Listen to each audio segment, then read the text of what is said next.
Au contentieux des candidatures. Il y a eu deux affaires nous concernant particulièrement. L'affaire de M. Tivwadi contre Moïse Katumbi Chapwe et l'affaire de M. Noël Tchani contre Ensemble pour la République et Moïse Katumbi Chapwe. Dans les deux affaires, effectivement, la CENI étant en partie experte. S'agissant de la première affaire, M.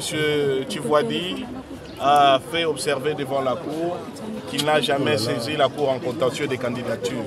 Auquel cas, l'affaire devenait sans objet, elle a été rayée du rôle et elle a été déclarée irrecevable sur le champ. S'agissant de l'affaire Noël Tchani, comme vous vous êtes rendu compte, il est venu développer des prétentions de contestation de la nationalité de Moïse Katumbi Chapwe. À l'appui de ces prétentions, il a produit un article de Jeune Afrique et il a dit que de toute façon, c'est des notoriétés publiques que Moïse Katumbi serait italien.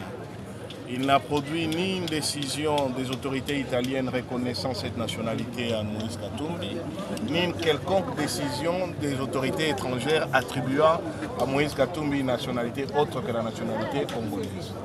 Par contre, la CENI a dit devant la Cour constitutionnelle qu'au regard de l'article 104 de la loi électorale, les dossiers de Moïse Katumbi Chapwe étaient complets, en ce d'autant plus qu'il était versé l'original de son certificat de nationalité. Et que d'après la loi congolaise en matière de nationalité, la seule preuve de la nationalité congolaise, c'est la production d'un certificat de nationalité qui n'a pas été contesté à quelque niveau que ce soit, parce que c'est un acte authentique délivré en temps réel, en bonne et due forme par les autorités compétentes. De ce fait, nos avocats ont eu la tâche suffisamment facile pour revenir sur la campagne de désinformation, les procès d'intention et la légèreté de certaines procédures intentées sur base de oui-dire ou de déclarations dites de notoriété publique qui ne sont soutenues par aucun élément probant en droit. Au regard de cela, le parquet général près la Cour constitutionnelle a préféré demander un temps pour rédiger son avis par écrit. Et la Cour lui a donné un délai jusqu'au 30 octobre.